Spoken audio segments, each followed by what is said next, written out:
client for the year ended 31 December 2019. The audit team has prepared the following schedule to summarize the responses from 3 debtors. पहला debtor ए वो कह रहा है, company क्या कह रही है कि मुझे कितना रिसीवेबल है, सामने वाला कंफर्म भी कितने कर रहा है 5 लाख, और कंफर्मेशन वाज रिसीव्ड थ्रू ये उसने कमेंट्स में लिखा हुआ है, सही है, पहली इंफॉर्मेशन आपके पास। दूसरी 8 लाख, सामने वाले भी कितने कह रहा है, confirmation was received after many follow-ups with the client. However, the audit team have come to know that the confirming party had not received the confirmation request. ये information लिखी हुई है प्यारे बच्चों।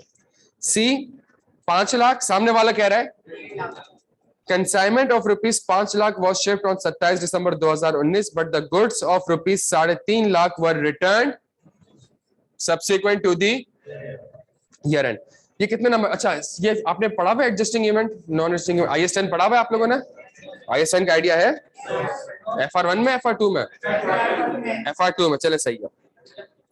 तो हमारे पास एक सवाल है ये, और सवाल कितने नंबर का है प्यारे बच्चों? 10 नंबर का। हमने सवाल पूरा नहीं करना, सुन ले मेरी बात, हमने सवाल पूरा नहीं करना, हमने एक चीज समझने की कोशिश करनी है, और वो चीज क्या है देखें।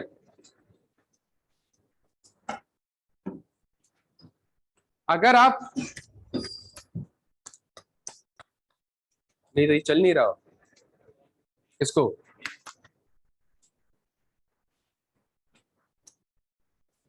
आईकैप ने अब तक आपसे कौन कौन से सवाल पूछे? आईकैप ने अब तक आपसे इसके ऊपर सवाल पूछ लिया है, सही है, ऐसा ही है। मैनेजमेंट आपको कंफर्मेशन भेजने नहीं दे रही। आईकैप ने कुछ आपसे ऑल्टरनेटिव ऑडिट प्रोसीजर्स पूछ लिया, सही है। आईकैप ने कुछ आपसे टाइप्स ऑफ कंफर्मेशन पूछ ली है, पॉजिटिव कंफर्मेशन और नेगेटिव कंफर्मेशन, वो वाला एरिया ठीक ठाक पूछा। हमारे पास एक एरिया था ना कि जी हमारे पास टाइप्स ऑफ कंफर्मेशन है, कौन सी टाइप्स ऑफ कंफर्मेशन है? पॉजिटिव और नेगेटिव कंफर्मेशन, सही है। एक चीज जो कि बहुत अरसे तक आईकैप के एग्जाम से मिसिंग थी, वो मिसिंग क्या थी जल्दी बता दें। आईकैप ने इसको फ्रीक्वेंटली एग्जामिन करना स्टार्ट कर दिया। जिस CFO कह रहा है कि मैं जाकर अपना बंदा भेज दूंगा और वो कंफर्मेशन साइन करवा के आपको रिटर्न करा देगा, ये एरिया अगर हम पास पेपर सारे देखें अब तक, तो हमारे पास पास पेपर्स में क्या आते हैं? नेगेटिव कंफर्मेशन हमारे। और एक और सवाल होता था कि जी मैनेजमेंट आपको कंफर्मेशन भेजने नहीं दे रही। अब अगर मैं थोड़ा सा देखूं प्यारे बच्चों, आईकैप का रीसेंट पैटर्न क्या है? रीसेंट पैटर्न ये है कि वो रिलायबिलिटी के ऊपर आपसे सवाल उसने फ्रीक्वेंटली पूछना स्टार्ट कर दिया, ठीक है। सेकंड चीज, उसने एक और चीज क्या पूछी, जो आपको क्विज में सवाल मिले थे उसमें था क्या? उसमें था कि जी कंफर्मेशन भेज चुके, रिसीव्ड हो चुकी है, या तो कोई कंफर्मेशन रिलायबल नहीं है, या अगर रिलायबल है तो शायद बैलेंसेस मैच नहीं कर रहे। आईकैप ने इस चीज के ऊपर आके उसने पूछना स्टार्ट करेगा। यहां तक बात समझ आती है? आपके पास जो सवाल है प्यारे बच्चों, इसमें आपने सिर्फ और सिर्फ पार्ट ए करना है, डेटर्स का पार्ट ए करना है। जो सवाल है आपके पास, evaluate evidence obtained, describe the steps if any which the audit team में परफॉर्म, इसका सिर्फ और सिर्फ पार्ट ए करना है आपने, जल्दी छेती। पार्ट ए का मतलब डेटर ए करना है आपने। दोस्तों हमारे पास एक सवाल है, कौन से आइटम का सवाल है? अब आप पैटर्न चेक कर रहे हैं। आईकैप ने एक जमाने तक आपसे क्या पूछता था? Positive confirmation, negative confirmation. Pattern उसने थोड़ा चेंज करा, उसने कहा यार ये पूरा सिलेबस है, मैंने आज तक बच्चे से ये चीजें तो कभी टेस्ट करी नहीं, और उसने पूरा पेपर बना दिया 10 नंबर का सवाल किसके ऊपर, और जिसने फ्रीक्वेंटली पूछना स्टार्ट कर दिया। आप मार्च 20 देख ले, आप मार्च 21 देख ले। मैं आपको चीज समझाने की कोशिश कर रहा हूँ। पहले जो एक प्रेडिक्टेबिलिटी थी ना कि पॉजिटिव नेगेटिव कंफर्मेशन करके चले जाओ, 10-15 नंबर का पेपर आ जाएगा, उस पैटर्न को आईकैप ने क्या कर दिया है, और इतना चेंज कर दिया है कि फेस पे कंफर्मेशन होती है, तो फेस पे आइजा 505 होता है, आंसर आइजा 505 से नहीं होता। ये बात आपको समझ आ रही है? फेस पे सवाल क्या होगा? आइजा 505 का, आंसर आइजा 505 से नहीं होगा, सही है। अच्छा, हमारे पास जो पहला सवाल है मार्च 2020, उसमें हमारे पास डेटर कितना है? पहला केस कौन सा है? डेटर ए है ना। वो कह रहा है, हम कह रहे हैं कि भाई हमें आपसे कितना रिसीवेबल है, वो कंफर्मेशन में हमें कितना कंफर्म कर रहा है, और आगे मैनेजमेंट कमेंट्स क्या लिखे हुए? जल्दी मैनेजमेंट कमेंट्स क्या लिखे हुए? हाँ जी, वो कह रहा है कि जी जो कंफर्मेशन है मुझे किससे रिसीव हुई है? क्लाइंट से रिसीव हुई। ऐसा ही है प्यारे बच्चों, जहां कंफर्मेशन क्लाइंट से रिसीव हुई है, कोई मसला है? सर बैलेंस तो कंफर्मेशन रिसीव्ड हो गई है, आप यहाँ पे नहीं आएंगे, आप पहले क्या देखेंगे, अच्छा रिलायबल क्यों नहीं है, इनडायरेक्ट। तो आपने फौरन से ये कहना है द कंफर्मेशन जो मुझे रिसीव्ड हुई है उसकी रिलायबिलिटी पे डाउट्स क्रिएट हो रहे हैं। उसकी रिलायबिलिटी पे आपको डाउट्स क्यों क्रिएट हो रहे हैं, जल्दी, बिकॉज कंफर्मेशन आपको कैसे रिसीव्ड हुई है, इनडायरेक्टली। अगर इनडायरेक्ट कह रहा है इवेल्युएट, ये मेरा इवेल्युएशन है, और कोर्स ऑफ एक्शन प्रोसीजर, जल्दी छेती छेती, मैं मैनेजमेंट से रिक्वेस्ट करूंगा कि अपने कस्टमर से कहे कि मुझे कंफर्मेशन डायरेक्टली सेंड करे, फुल स्टॉप। क्या ये बात समझ आती है? तो जो मेरा आंसर है वो डायग्राम से वर्ड्स यूज कर रहा हूं, और जो मेरे वर्ड्स है मैं उनको यूज कर रहा हूं। डन हो गया यहाँ पे। दूसरा केस क्या है भाई, जल्दी से आ जाए, जल्दी। 8 लाख, 8 लाख, और ये क्या कह रहा है, कंफर्मेशन जो है, मेरी बात सुनिएगा, सिंपल कॉमन सेंस है, ये पार्ट हम कर नहीं रहे, सिर्फ एक चीज समझाने की कोशिश कर रहा हूं। कंफर्मेशन आप भेजते रहे, आपको कंफर्मेशन रिसीव नहीं हुई, क्लाइंट ने कहा यार लाओ मैं अपना बंदा भेजता हूं, और जब उसने अपना बंदा भेजा तो आपको कंफर्मेशन, कुछ शकी लग रहा है आपको इसमें कि क्या लग रहा है, कुछ चांसेस है, किस चीज के चांसेस है, किस चीज के, मैं एक सिंपल सी बात करूं, किस चीज के चांसेस लग रही है प्यारे बच्चों, ये चांसेस लग रहे हैं फ्रॉड के। इसका आंसर अब आयजा 505 से नहीं है, इसका आंसर आयजा 240 फ्रॉड से। फेस पे एक्सटर्नल कंफर्मेशन है, बच्चा बैठ के ये सोच रहा होगा कि जी कंफर्मेशन से सवाल आया है, कंफर्मेशन सवाल नहीं आया, सवाल कहां से आया हुआ है, फ्रॉड से। और ये हम कब पढ़ेंगे प्यारे बच्चों, हम आयजा 240 में इंशाल्लाह इसको पढ़ रहे होंगे। क्या ये बात समझ आ रही है? मैं आपको एक चीज समझाने की कोशिश कर रहा हूँ, और ये सवाल इसलिए बता रहा हूँ, हमारा कोई भी टॉपिक कभी भी खत्म नहीं होगा। आपको ये बात समझ आती है? हमारा कोई भी टॉपिक कभी खत्म नहीं होगा। क्यों खत्म नहीं होगा? बिकॉज उन टॉपिक के कुछ सवालात और कुछ कॉन्सेप्ट है जो कि आगे जाके आ रहे हो। जब आगे जाके वो चीज आ रही होगी, जब तक फ्रॉड हम नहीं पढ़ेंगे, ये पार्ट भी हम नहीं कर सकते। क्या यहाँ तक बात समझ आती है? पार्ट सी अगर मैं आपके साथ डिस्कस करूं बच्चों, जल्दी छेती छेती, कितना है, 5 लाख, और वो कितना कह रहा है, और वो कितना कह रहा है प्यारे बच्चों, 1.5 लाख कह रहा है। कितने का फर्क आ गया, 3.5 लाख का फर्क आ गया। और 3.5 लाख के फर्क में पता क्या चला, पता ये चला कि 3.5 लाख रुपए का माल, ये सारा काम हो रहा है 31 दिसंबर 2019। 3.5 लाख रुपए का माल आपने 27 दिसंबर 2019 को बेच दिया है, लेकिन सब्सिक्वेंट ये माल क्या हो चुका है, रिटर्न हो चुका है। क्या यहां तक बात समझ आती है? सब्सिक्वेंटली ये माल वापस आ चुका है। क्यों? क्यों? खराब क्वालिटी, वट एवर रीजन, लिखा हुआ नहीं है रीजन, सही है, मैं एज्यूम कर लेता हूं किस चीज की वजह से, क्वालिटी। मैं ऐसे समझाने के लिए इस सवाल में सिर्फ एक कॉन्सेप्ट आपको समझाना है। क्या कंफर्मेशन आपको रिसीव्ड हो गई है? क्या रिलायबल है? क्या एक्सेप्शन है? आपने फौरन से अपने आंसर में लिखना है yes, this is the exception. ये तो लिखना है ना मैंने भाई, सॉरी, सामने वाला आपको कह रहा है कि यार 3.5 लाख रुपए का माल मैंने सब्सिक्वेंटली रिटर्न कर दिया, जिसे रिटर्न करा होगा वही आपको लिख के बताएगा ना, बाकी को कैसे पता चलेगा?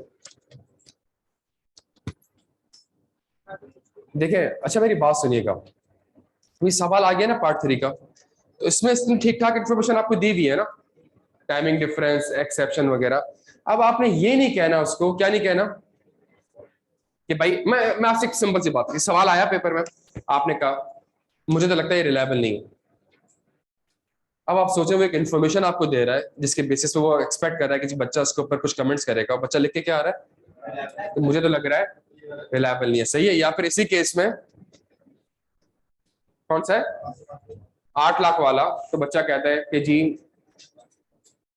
रिलायबल नहीं, हालांकि वो कह रहा है, इतनी इन्फॉर्मेशन दे रहा है, तो प्यारे बच्चों मतलब रिलायबल हो गया ना, बार बार रिलायबल नहीं होगा ना, एक जगह रिलायबल हो गया।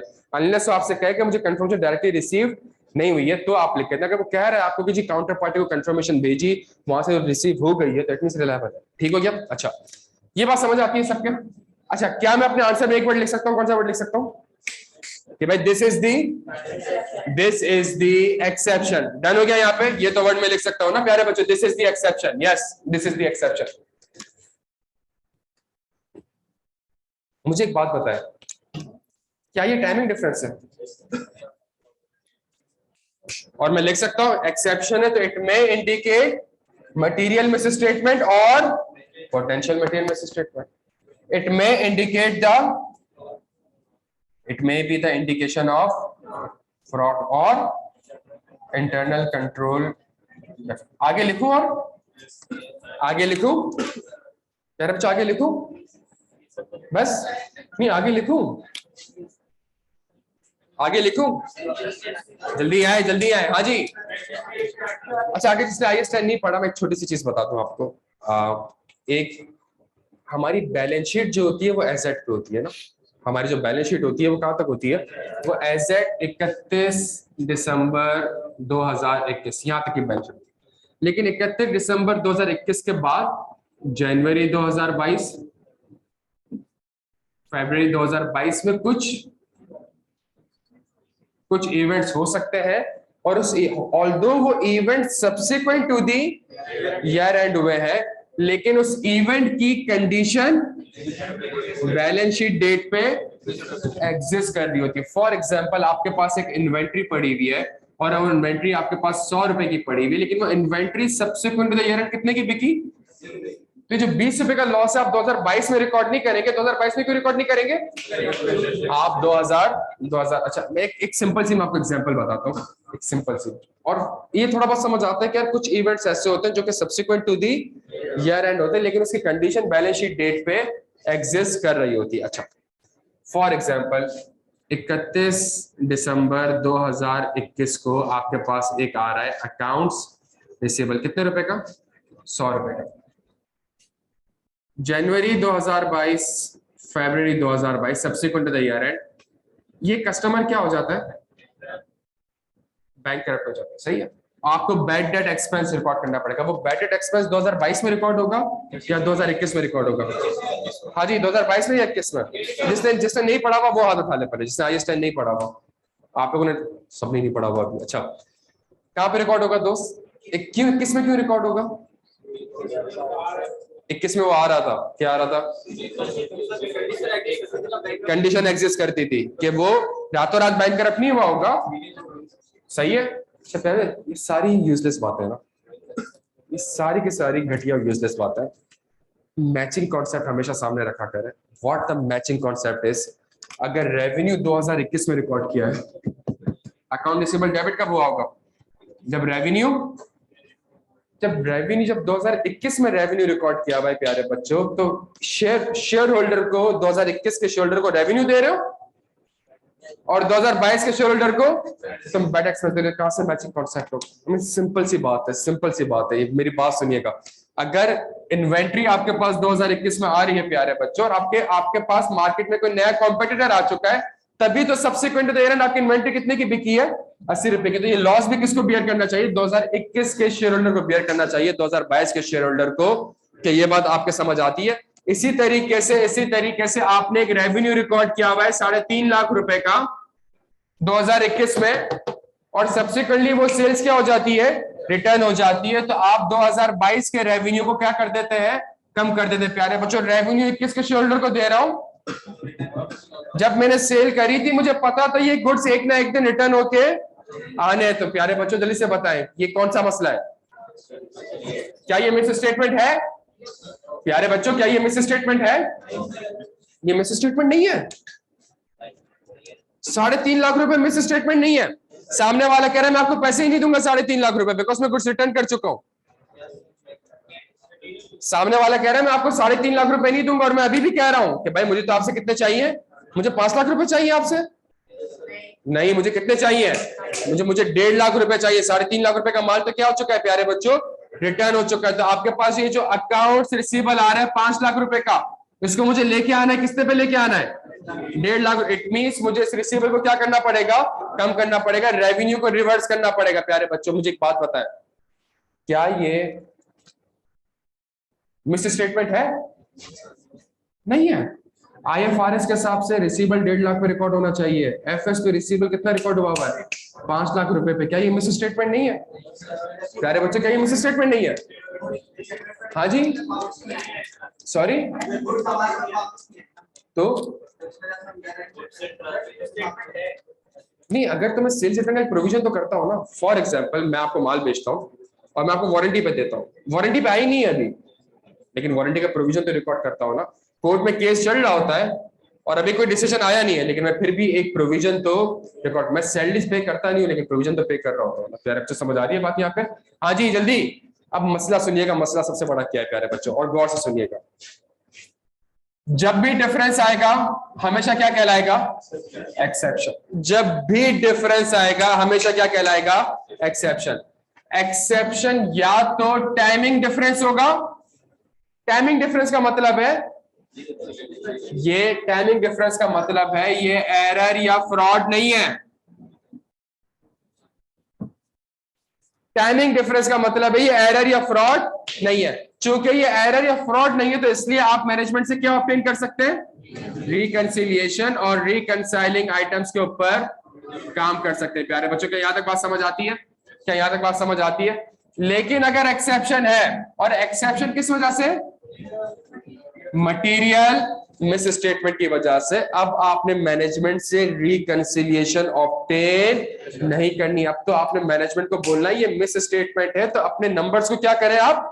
आपने जो 5 लाख का रिसीवेबल रिकॉर्ड किया है, 5 लाख का रिसीवेबल रिकॉर्ड नहीं होना चाहिए। कितने का रिसीवेबल रिकॉर्ड होना चाहिए? 1.5 लाख रुपए का रिसीवेबल रिकॉर्ड होना चाहिए। क्या यहां तक बात समझ आती है प्यारे बच्चों? मेरी बात गौर से सुनिएगा।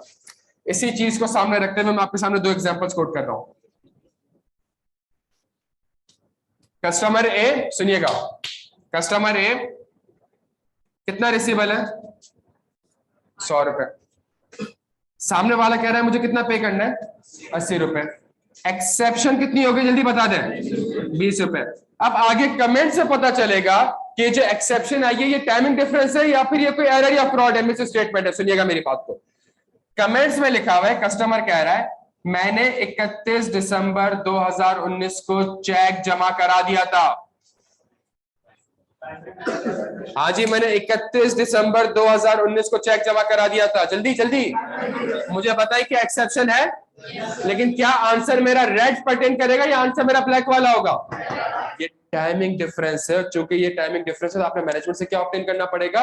रिकंसिलिएशन, और उसके रिकंसाइलिंग आइटम के ऊपर काम करना पड़ेगा। रिकंसाइलिंग आइटम के ऊपर काम क्या होगा? रिकंसाइलिंग आइटम के ऊपर काम ये होगा कि भाई मुझे चेक की कॉपी दिखा दो कि वाकई में चेक के ऊपर डेट क्या लिखी हुई आ रही है, 31 दिसंबर, और subsequent to the year end cheque आपके अकाउंट में जमा हुआ है। क्या यहां तक बात समझ आ रही है प्यारे बच्चों? गौर से सुनिएगा।